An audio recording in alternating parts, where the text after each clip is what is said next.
Bonjour à tous. As a country, we're making progress in the fight against COVID-19. But we have to remember that the situation remains very serious. We're not out of the woods yet. As we move into the summer, we'll have to keep adjusting our routines. Our cities will have to adjust and change, and our approach will have to be tailored to each community. That means the rules and public health recommendations you're asked to follow may be different depending on where you live, and that can be confusing. But right across the country, one thing will stay the same. Everyone has a responsibility to themselves and to the people around them. So keep practicing physical distancing. This is how we protect ourselves, protect our loved ones, and protect the most vulnerable. Moving forward with reopening must happen gradually and carefully. And the right safeguards must be in place, including testing and contact tracing. This is key to keeping us safe and keeping the situation under control. What reopening means for you and for your family will be different for everyone. Just take the realities facing small business owners. Some are ready to open their doors as soon as they get the green light that it's safe to do so. But for many more, getting back on their feet will be a challenge. And one of the biggest concerns is paying rent. That's why we created the Canada Emergency Commercial Rent Assistance Program. This benefit will provide forgivable loans to landlords so that they can lower rent by 75% for small businesses hit hardest by COVID-19. It will also be available to nonprofit and charitable organizations. As of 8 o'clock this morning, applications have now opened. If you're a landlord with up to 10 eligible tenants and you're located in the Atlantic, BC, Alberta, or Quebec, you can apply today at cmhc.ca. For landlords in Manitoba, Saskatchewan, Ontario, and the territories who have up to 10 eligible tenants, tomorrow's your day to apply. Landlords with more than 10 tenants will be able to apply later this week. To landlords, please apply. And to business owners, make sure you're holding up your end of the bargain as well. The Canada Emergency Business Account can help you pay your rent on time. And the wage subsidy, which we're extending through the summer, can help you rehire your workers. We're all in this together, and together is how we're going to get through it. Depuis 8 heures ce matin, les propriétaires de logements peuvent présenter une demande sur le site schl.ca pour toucher le programme d'aide d'urgence du Canada pour le loyer commercial. Pour les propriétaires ayant jusqu'à 10 locataires admissibles situés au Québec, en Colombie-Britannique, en Alberta ou dans la région de l'Atlantique, vous pouvez faire votre demande dès aujourd'hui. Demain, ce sera le tour des propriétaires situés au Manitoba, en Saskatchewan, en Ontario et dans les territoires.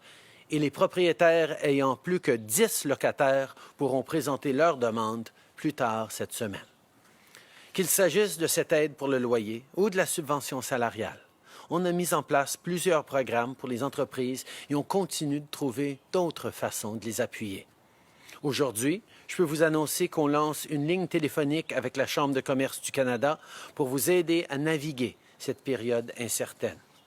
Les entrepreneurs et les petites entreprises vulnérables, incluant les organismes de bienfaisance et les organismes à but non lucratif, pourront obtenir l'aide d'un comptable ou d'un conseiller financier en appelant le service d'aide à la résilience des entreprises au 1-866-989-1080. Cette initiative s'adresse particulièrement aux organisations qui n'ont peut-être pas accès à des conseils financiers. Et pour vous enlever de la pression durant la saison des impôts, on repousse également la date limite pour produire certaines déclarations de revenus. Pour ceux qui devaient produire une déclaration de revenus des sociétés T2 ou une déclaration de revenus des fiducies T3 en juin, juillet ou août, vous aurez maintenant jusqu'au 1er septembre pour soumettre vos déclarations. Every day, in every part of the country, hardworking Canadians build prosperity and growth in their communities. To come out of this crisis, our country needs workers, people like you, more than ever. Our government knows that. And we know that you deserve to be treated fairly on the job. This is something that I spoke with the leader of the NDP, Jagmeet Singh, about yesterday. Nobody should have to choose between taking a day off work due to illness or being able to pay their bills. Just like nobody should have to choose between staying home with COVID-19 symptoms or being able to afford rent or groceries.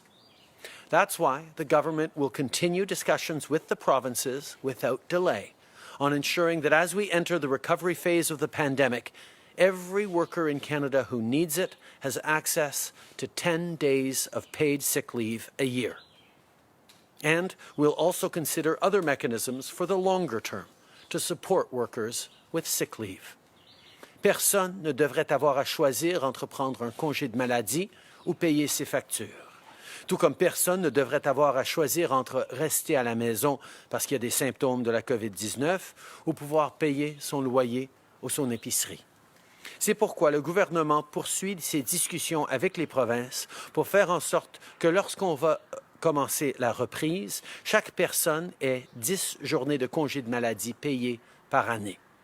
On va également examiner d'autres mécanismes à plus long terme pour appuyer les travailleurs qui ont besoin d'un congé de maladie. Later today, I will be back in Parliament as we continue moving forward with our plan to get Canadians the support they need. Whether you're an employer or an employee, we're working to make sure you can focus on what matters most. Getting back to work safely, adapting to new realities, and keeping yourself and others safe. You will drive our recovery, and as you do, we'll be in your corner every step of the way. Merci beaucoup.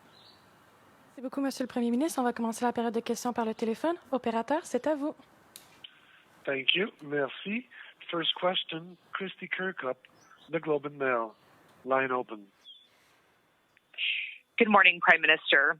What is your explanation to Canadians today about why your wealthy political party is accepting taxpayer money during this crisis in the form of the wage subsidy? We know families across the country depend on the jobs that they do to pay groceries, pay for the rent.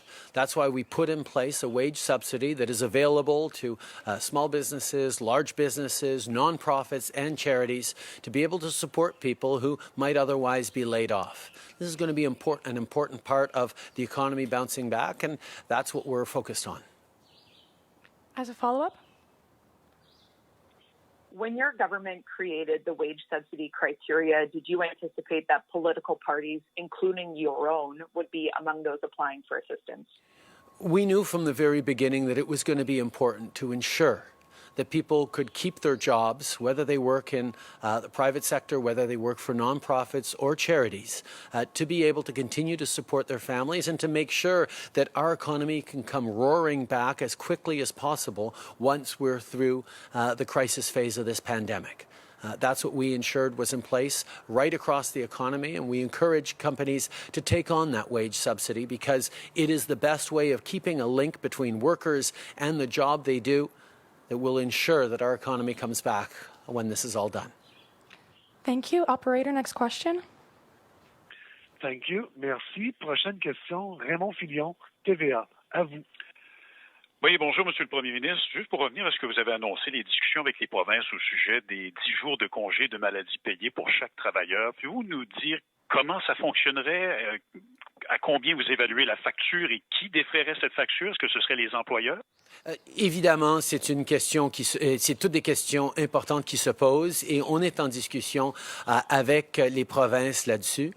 On reconnaît qu'on est dans une situation de crise où les entreprises, les compagnies n'ont pas énormément de flexibilité financière et donc on s'attend que pendant cette crise, ce soit le gouvernement ou les gouvernements qui assument une grande partie. Mais je pense qu'une des réflexions que nous devons avoir pour le long terme, c'est quand on sortira de cette crise, ce serait peut-être important d'assurer que tous les travailleurs, quel que soit leur emploi à travers le pays, aient accès à des congés de maladie. Et on va travailler avec le secteur privé pour assurer de ça.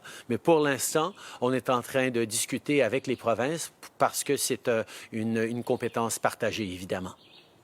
En suivi, Ray? Donc, vous voyez ça à compter de quel moment précisément? Est-ce que ça commencerait cet été, cet automne, par exemple? Et j'aimerais aussi vous entendre en français au sujet des subventions, du recours par le Parti libéral et d'autres formations politiques au programme de subvention salariale. Ça laisse des gens perplexes.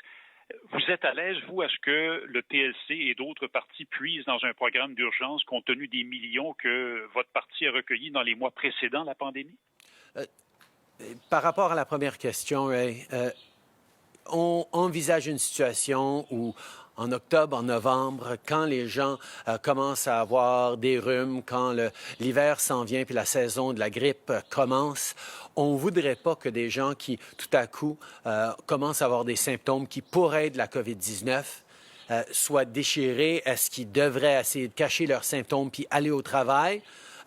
Parce que s'ils restent à la maison, ils vont perdre leur chèque de paye, ils ne pourront pas payer leur épicerie. On sait que, particulièrement dans cette situation-ci, s'assurer que dans les mois à venir, lors de la reprise, nous avons cette flexibilité d'assurer que ceux qui commencent à présenter des symptômes de la COVID-19 puissent avoir le choix de rester chez eux pour ne pas répandre la COVID. Ça va être le travail que nous faisons pour empêcher. Sur la deuxième question, la subvention salariale est là pour permettre aux gens de rester liés à leur emploi, qui travaillent pour une compagnie privée, qui travaillent pour un OSBL ou un organisme de charité. C'est important pour la reprise que des gens qui dépendent sur leur emploi puissent continuer cet emploi et surtout revenir en forme quand l'économie reprendra. Et c'est pour ça qu'on a assuré que la subvention salariale soit disponible aux entreprises, mais aussi aux OSBL et aux organismes de charité. Merci. Opérateur, prochaine question. Thank you. Merci. Prochaine question, Marie Vastel, Le Devoir. À vous. Oui, bonjour, M. Trudeau. J'aimerais continuer là-dessus sur ce deuxième sujet, sur la subvention salariale que touche votre parti comme la majorité des autres. Ça a été très mal accueilli par les Canadiens. Du côté du Parti conservateur, les deux candidats à la chefferie, M. McKay et M. O'Toole, trouvent que ça n'a pas d'allure et disent que s'ils sont élus chefs, l'un ou l'autre, ils vont rembourser et cesser de s'en prévaloir. Vous êtes le chef du Parti libéral. En tant que chef, est-ce que vous pensez que le Parti libéral du Canada doit renoncer à toucher la subvention salariale? Je reconnais que pendant une course à la chefferie au Parti conservateur, différents candidats vont faire différentes propositions. Notre habitude, c'est de ne pas commenter les débats internes au Parti conservateur. Nous, on a mis sur pied une subvention salariale pour aider les travailleurs qui travaillent dans des entreprises privées ou qui travaillent pour des OSBL. Leurs familles dépendent de ces chèques et nous savons que pour une reprise économique, nous avons besoin d'avoir des gens qui gardent un lien avec ce travail pour un retour à la normale par la suite. C'est pour ça qu'on a créé la subvention salariale. En suivi, Marie? Oui, en tout respect, je ne vous demande pas de commenter la position de candidat à la chefferie. Je vous demande votre position à vous. Vous êtes le chef du Parti libéral. Est-ce que vous voulez que le parti renonce? Et sinon, pourquoi pas? Qu'est-ce que vous répondez aux citoyens qui trouvent que vous avez des millions dans vos coffres au Parti libéral et vous pigez un programme de subvention fédérale pour aider des entreprises qui n'en ont pas d'argent? Okay. La réalité, c'est qu'il y a des travailleurs dans toutes sortes d'industries, dans toutes sortes d'organismes à travers le pays qui dépendent de l'emploi qu'ils ont pour pouvoir payer leur famille, pour pouvoir payer l'épicerie et le loyer. Et nous avons pris la décision d'assurer que la subvention salariale soit accessible aux entreprises et aux organismes sans but lucratif. C'est une décision pour permettre à l'économie de reprendre en force par la suite. Et c'était la bonne décision parce que nous devons de pouvoir appuyer les Canadiens, quel que soit l'organisme ou la compagnie pour lesquels ils travaillent. Merci. Thank you, operator. Last question on the phone. Thank you. Merci. From Stephanie Levitz, The Canadian Press. Line open. Good morning, Prime Minister. Your government, as well as provincial and local ones, ask Canadians to make pretty big sacrifices to curb the spread of COVID-19 in order to give the healthcare system time to get ready. When we look at federal procurement data, it suggests you've obtained anywhere from about 0.6% to 23% of the goods you set out to buy to help equip the hospitals and frontline workers. So I'm wondering if you have confidence that the system is in fact ready for a potential second wave. We have received over 40 flights of PPE into Canada over the past weeks, and will continue to receive flights almost every single day. The amount of PPE we're procuring from international sources continues to increase, while at the same time we are ramping up domestic production of things like masks and gowns and ventilators, the kinds of things that are actually necessary to handle that second wave. We know there's lots more to do, but we have been delivering on the needs that we're seeing right across the country. Nous savons que la reprise va dépendre d'avoir l'équipement nécessaire pour protéger les travailleurs de première ligne, mais aussi les travailleurs dans toutes sortes d'industries. C'est pour ça que nous continuons nos efforts de recevoir et de procurer l'équipement nécessaire. On a reçu autour de 40 vols d'équipements de protection individuelle et nous allons en recevoir bien d'autres aussi.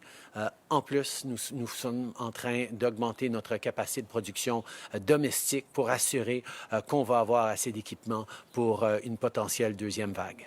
As a follow-up, Stephanie?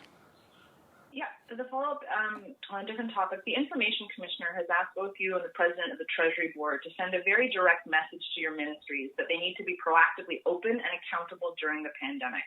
Why have you not delivered such a message? We have made transparency and openness a watchword of this government from the very beginning. And with every announcement I make, with every announcement the ministers make on help for Canadians, we've been absolutely transparent on the investments we're making as we move forward. But we recognize there's always more to do in terms of openness and transparency, and we will continue to demonstrate that with Canadians, because we know fundamentally there's an issue of trust and of confidence. And if Canadians can continue to have confidence that their government is working hard for them, they will know that continuing to follow public health recommendations, continuing to know that they're going to be supported as we move through this pandemic, will leave us all better off as we begin to recover. Nous savons que l'ouverture et la transparence sont essentielles pour continuer à garder la confiance du public. Quand les gens savent que leurs gouvernements sont ouverts avec eux et partagent ouvertement tout ce qu'on est en train de faire, non seulement ils ont confiance pour leur avenir, mais confiance que le système est en train de fonctionner pour les protéger et donc la reprise économique va être encore plus facile. Hi, Prime Minister. Tom Parry, CBC. You said in your statement that the government is continuing discussions with the provinces on paid sick leave. Where do those talks stand? Do you think that all the provinces are on board with this? And how do you see a national system for paid sick leave? How do you see that working?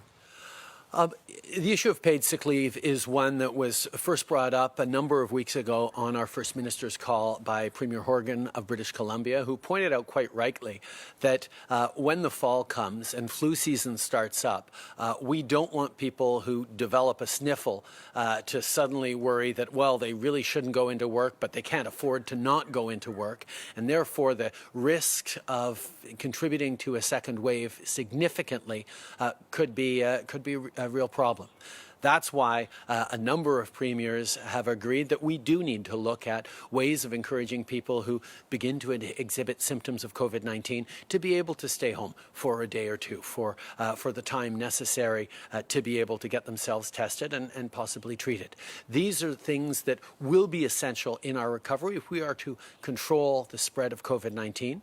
The mechanisms are challenging, and that's why we have to work with the provinces. We've put forward a number of mechanisms to support people who've lost their job because of COVID-19, but the Canada Emergency Response Benefit is doled out in chunks of 4 weeks. And we recognize there is a need for a shorter period of time. So discussions with the provinces around paid sick leave, we're talking about 10 days over the course of the year, could be significant help, and that's what we've agreed to lead with the provinces.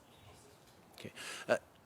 Il y a une couple de semaines, le premier ministre Horgan de la Colombie-Britannique a souligné à quel point ce serait important particulièrement à l'automne, quand la saison de la grippe commence, que des gens qui commencent à exhiber des symptômes potentiels de COVID-19 puissent rester à la maison, ne s'en sentent pas obligés d'aller au travail parce qu'ils ont besoin de l'argent. Donc, l'idée de mettre sur pied de l'aide, un congé de maladie de jusqu'à 10 jours par année, exige qu'on travaille avec les provinces. Il y a plusieurs provinces qui ont indiqué leur intérêt. Je pense que tout le monde comprend que ça pourrait être un problème si des gens doivent se sentir forcés d'aller travailler même s'ils sont un peu malades. Donc, c'est une conversation qui va continuer, mais les mécanismes ne sont pas évidents. Nous allons travailler ensemble pour établir exactement comment on peut faire. And on testing and tracing, you were promising federal support for that last week. Is there any update on that? Have any other provinces taken you up on it? And how fast do you think we can get testing numbers up and contact tracing up? One of the challenges we're seeing right now is the laboratory capacity is significant across the country to ramp up testing in a large way. We need to improve uptake. We need to ensure a reliable supply of swabs and reagents, which the federal government is delivering for on the provinces. These are things that are elements of the ramping up of testing and contact tracing. We've seen a number of provinces work very closely with us to be able to ramp up either their immediate testing capacity or else solidify their surge capacity, because even though the numbers may be under control in their regions right now, they recognize that if a second wave hits, they need to be able to respond extremely quickly, and that's what we're ensuring they'll be able to do. Nous savons que le dépistage et la recherche des contacts sont essentiels à une réouverture de l'économie. Donc, nous travaillons avec les différentes provinces pour assurer qu'on ait la capacité et au niveau des laboratoires qu'on a présentement, mais aussi au niveau de l'équipement nécessaire pour faire ces tests. Nous savons aussi que certaines provinces qui ont actuellement le virus sous contrôle ont besoin d'une capacité de répondre rapidement si il y a une résurgence du virus, et c'est ce qu'on est en train de leur fournir. Prime Minister Janet Silver, Global News. I'm wondering how concerned you may be with regards to some of the mixed messages in terms of wearing masks, the virus itself, and with businesses reopening and rules relaxing somewhat, along with the warmer weather, especially when we see events or situations like we saw over the weekend with regards to Toronto at Trinity Bellwood Park. What are your thoughts? I think Canadians have demonstrated over these past 2 months just how serious we all are about ensuring that we slow the spread of COVID-19, that we get this virus under control. I think it is natural for, as we begin to see the economy reopening, for people to be a little confused about what it is they can do, what it is they can do, what it is they shouldn't do. And that's why we're really going to continue to impress upon people the importance of making smart decisions, of wearing a mask where physical distancing isn't possible, of ensuring that at all times you are keeping 2 meters apart from other people. There are going to need to be adjustments as we move forward. Various municipalities and cities might have to bring in different rules to help things happen. But ultimately, we all need to be in this together. We have to do smart things to keep ourselves, to keep our families, to keep our loved ones, to keep our frontline workers safe. We do not want to see a resurgence of the virus. We do not want to see our healthcare systems overloaded. We have demonstrated as Canadians that we can do this. We just need to remain vigilant because we have to continue being very careful throughout the coming months. Okay. Nous savons qu'on est dans une bonne situation en tant que pays maintenant parce que les Canadiens ont suivi les directives, ont en général pris leur distance, ont gardé leur distance de 2 mètres, sont restés chez eux pendant longtemps.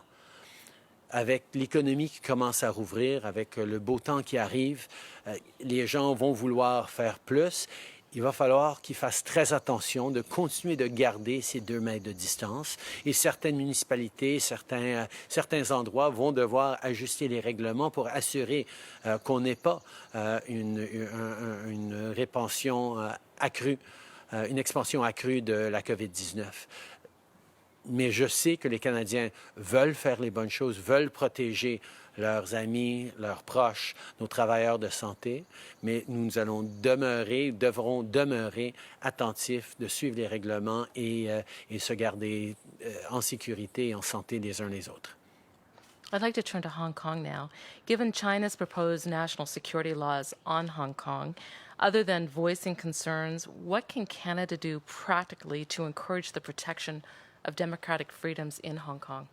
Well, we put out a very strong statement with a number of our allies of real concern for the situation in Hong Kong. I think it's important to support the citizens of Hong Kong, including 300,000 Canadians, who really want to see the one country, two systems approach to Hong Kong and China continue. It is going to be important for the Chinese government to engage in constructive conversations with citizens of Hong Kong to ensure that we de-escalate the tensions, and we look forward to a path that actually allows for prosperity in a way that the citizens of Hong Kong expect. Ian Wood, CTV News. Prime Minister, last Friday, the UK government said that it would be further reviewing Huawei's involvement in the 5G network and phasing it out completely by 2023, leaving Canada the last of the Five Eyes to really make a decision on Huawei's involvement. Are you still considering their involvement in the 5G network, and when can we expect a decision?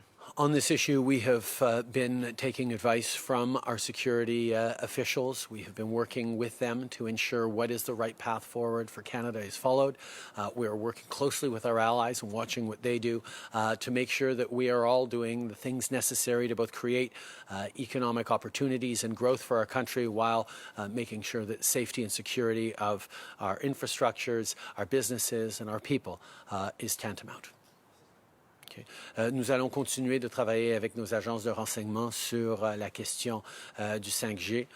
Nous allons prendre les décisions qui sont les bonnes pour le pays, pour les citoyens, pour nos institutions, en consultation, bien sûr, avec nos alliés.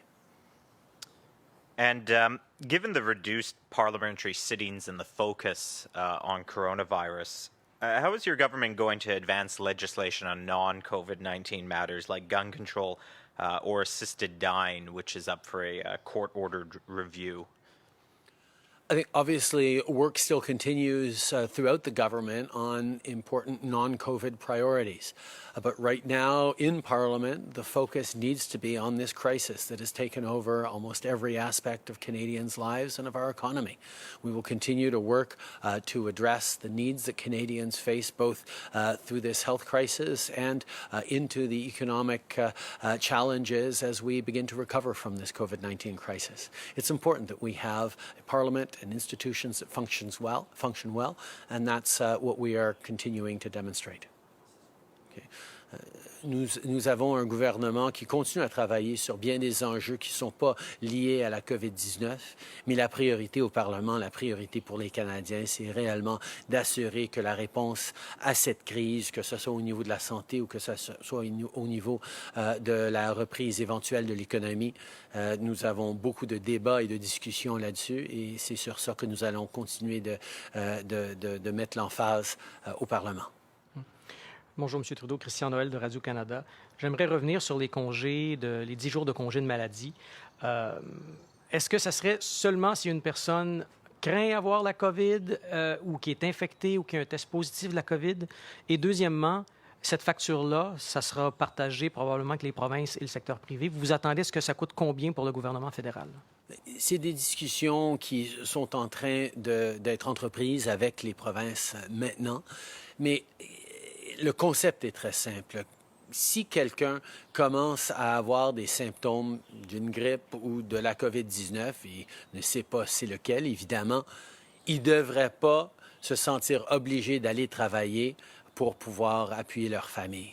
On veut enlever ce vecteur de transmission qui se passera si des gens dans des emplois, particulièrement des emplois peu rémunérés, soient obligés d'aller travailler même s'ils ont des symptômes de la COVID-19.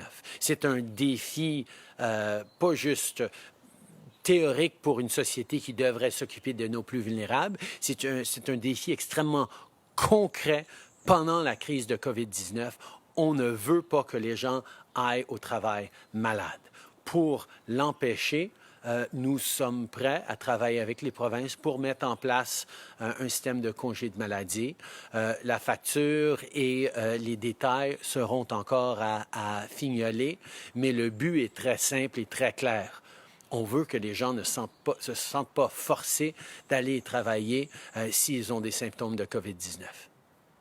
Donc, si je comprends bien, des symptômes de COVID-19, mais si une personne est blessée à une jambe, par exemple, ne peut pas aller travailler à cause de ça, ça ne s'appliquerait pas. Corrigez-moi si je me trompe. Deuxièmement, la subvention salariale. Êtes-vous conscient de l'effet négatif ou de la connotation négative que ça a dans la population, que des partis politiques reçoivent cette subvention-là? Vous rendez-vous compte qu'il y a des gens qui sont fâchés à cause de ça? Il y a des entreprises petites et larges, il y a des organismes sans but lucratif, il y a des œuvres caritatives qui emploient tous des Canadiens qui dépendent sur ces chèques de paye pour appuyer leur famille, pour livrer leur épicerie.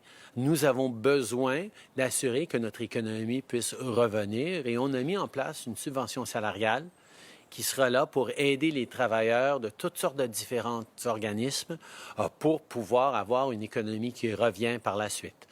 C'est important pour les Canadiens d'avoir une reprise de notre économie et la subvention salariale fait partie de ça. We have put in place a system to ensure that people can stay connected to their jobs so that they can continue to support their families and pay their bills while continuing to work for organizations that otherwise might have to lay people off. It's there for small businesses, it's there for big businesses, it's there for nonprofits, it's there for the charitable sector. This is something that is going to be important for the economy to come back, and that's why we put in place the wage subsidy.